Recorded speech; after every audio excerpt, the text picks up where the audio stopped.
सभी को जय जिनेन्द्र।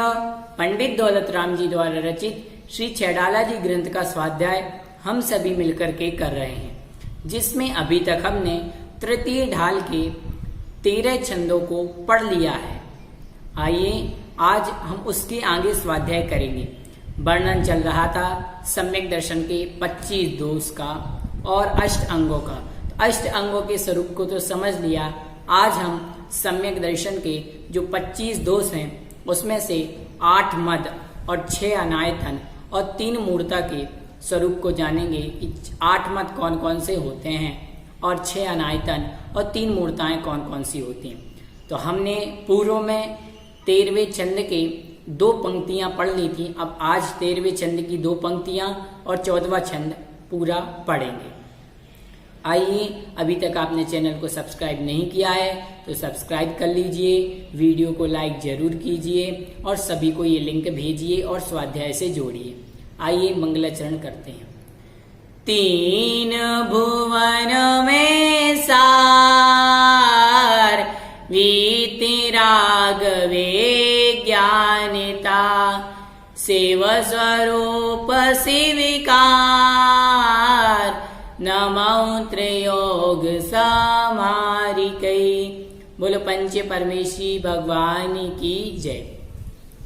तृतीय ढाल छंद क्रमांक 13 8 मद के स्वरूप का वर्णन चलने वाला है। आइए पढ़ते हैं 13वें छंद की 2 पंक्तियां और 14वें की 2 पंक्तियां। पिता भूपवा मातोले नृपे को होए न तो मद ठाने मद न रूपे को मद न ज्ञाने को धन बल को मद भाने तप को मद न मद जो प्रभुता को करे न सो निज जाने मद धारे तो यही दोष वस्तु संकेत को मल ठाने। 8 मद कौन कौन से होते हैं तो पहले एक शब्द का अर्थ जानते हैं। पिता भूपवा, पिता अर्थात पिता, भूप अर्थात राजा, वा अर्थात और, मातुल अर्थात मामा या मातृपक्ष, नृप अर्थात राजा, जो अर्थात जो, होय अर्थात होता है, ना तो नहीं तो, मद ठाने, मद ठाने अर्थात करता है, नहीं करता है। मद ना रूप को अर्थात मद रूप का नहीं, ज्ञान का नहीं, धन बल का, मद भाने, भाने का अर्थ यहाँ पर जानना चाहिए, ठीक है, भाने। उसके बाद आगे जानना चाहिए ये करता है ऐसा समझना चाहिए। तप को मद, तप का मद, मद जो प्रभुता को अपनी प्रतिष्ठा का मद, करे ना सो निज जाने, जो करता है निज जाने अपनी आत्मा को जान करके नहीं। मद धारे, मद को धारे तो यही दोष, यही वसु दोष मतलब यही 8 दोष संकेत के, मल ठाने संकेत के दोष हैं अर्थात सम्यक दर्शन में दोष को उत्पन्न करते हैं। पिता भूपवा मातुल नृप को, पिता अर्थात पितृपक्ष के जो जन हैं वो भूप अर्थात राजा आदि हैं। पिता पक्ष के जो परिवार जन के लोग हैं पितृपक्ष के, वो राजा आदि हैं। तो यह तो हो गया पितृपक्ष का मद एक। दूसरा मातुल नृप अर्थात मातृपक्ष अर्थात मामा आदि पक्ष के कोई व्यक्ति राजा आदि है तो उसका मद, ये हो गया दूसरा मद। होए न तो मद ठाने अर्थात राजा आदि भी हैं, पिता पक्ष के कोई राजा आदि हैं, मातृपक्ष के कोई राजा आदि हैं, तो उसका घमंड नहीं करना, ठीक है। मद ना रूप को और शरीर आदि का भी घमंड नहीं करना। कितना भी सुंदर शरीर हो, चेहरा बहुत ही सुंदर है, अच्छा शरीर है, तो उसका भी घमंड नहीं करना। मद ना ज्ञान को, बहुत सारा ज्ञान है, किसी को बहुत सारे शास्त्रों का ज्ञान है, सभी पुराण पढ़ लिए, ग्रंथ पढ़ लिए, करणानी योग का अच्छा ज्ञान है, तो उसका घमंड नहीं करना। धन बल को मद, धन का मद और बल का मद, धन का अर्थात रुपया पैसा आदि का मद नहीं करना, मद अर्थात घमंड नहीं करना, और बल और कितनी भी शक्ति है तो शक्ति आदि का घमंड भी नहीं करना है। तप को मद ना और तप का भी मद नहीं करना, तप का भी घमंड नहीं करना।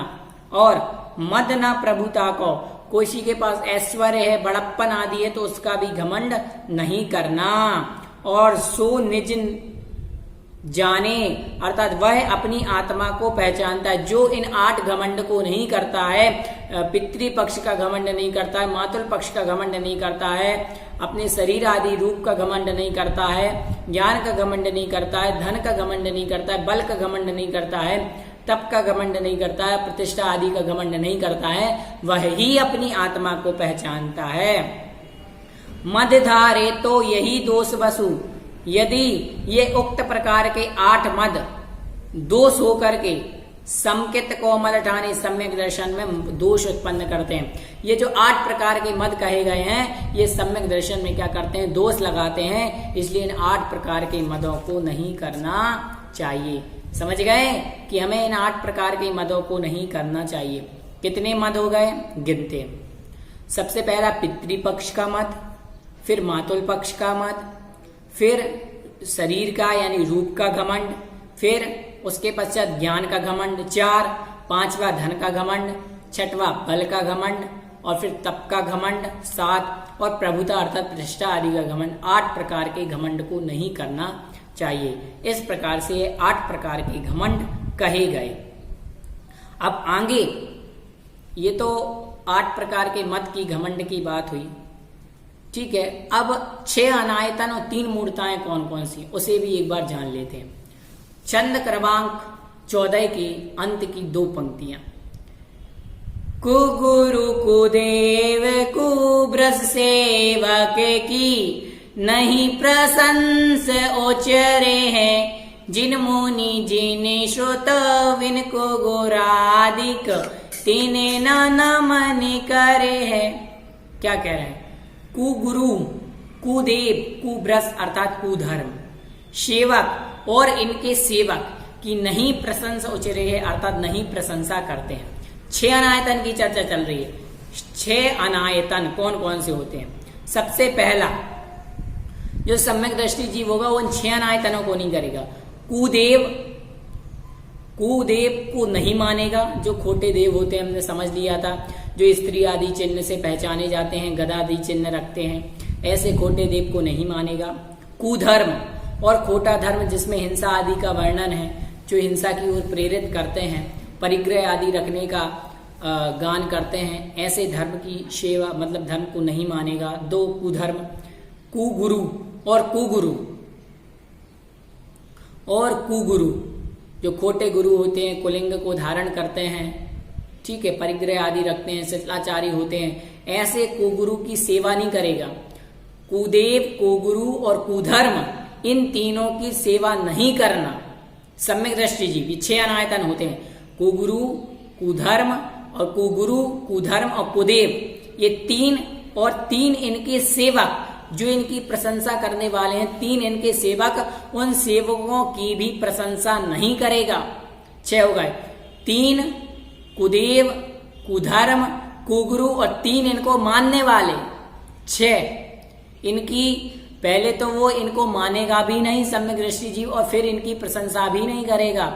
इस प्रकार से 6 अनायतन हो गए। और 3 मूर्ताएं, जिन मुनि जिन श्रुत विन कुगुर आदि के तिने न नमन करे है। क्या कह रहे हैं, जिन मुनि अर्थात जिनेन्द्र भगवान, और मुनि अर्थात बीतराग मुनि, और जिन श्रुत अर्थात जिनवाणी को, बिन अर्थात छोड़ करके, कुगुरु आदि, कुगुरु, कुदेव और कुधर्म, इनको नमन नहीं करता है।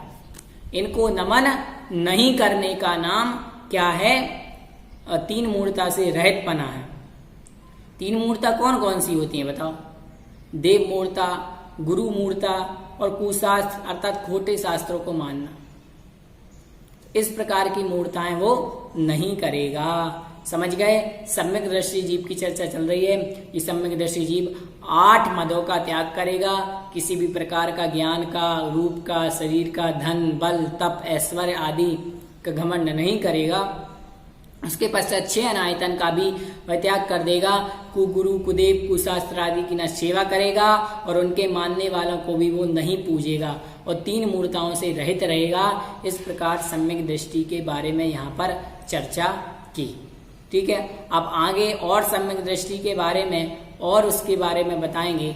इस प्रकार से ये सम्यक दर्शन के दोष हुए, 3 मूर्ताएं, 6 अनायतन, 8 मद, ये सम्यक दर्शन में दोष को उत्पन्न करते हैं। इसलिए इन सम्यक दर्शन को इनसे रहित होना चाहिए। देखो 8 अंग के विपरीत 8 दोष हो गए। ठीक है, 8 मद, 8 8 16 और 6 अनायतन तो 22 और 3 मूर्ता 25। इस प्रकार से 25 दोष हुए। ठीक है, 8 सम्यक दर्शन के दोष, 8 मद, 6 अनायतन, 3 मूर्ता, इस प्रकार सम्यक दर्शन के 25 दोष और 8 अंगों को हमने समझ लिया है। आज की कक्षा में इतना ही, अगली कक्षा में फिर पढ़ेंगे। तब तक सभी को जय जिनेंद्र। भव्योदय चैनल को सब्सक्राइब करना ना भूलें, लाइक शेयर जरूर करें। इस वीडियो अच्छी लगी हो तो लाइक जरूर कीजिए। सभी को जय जिनेंद्र।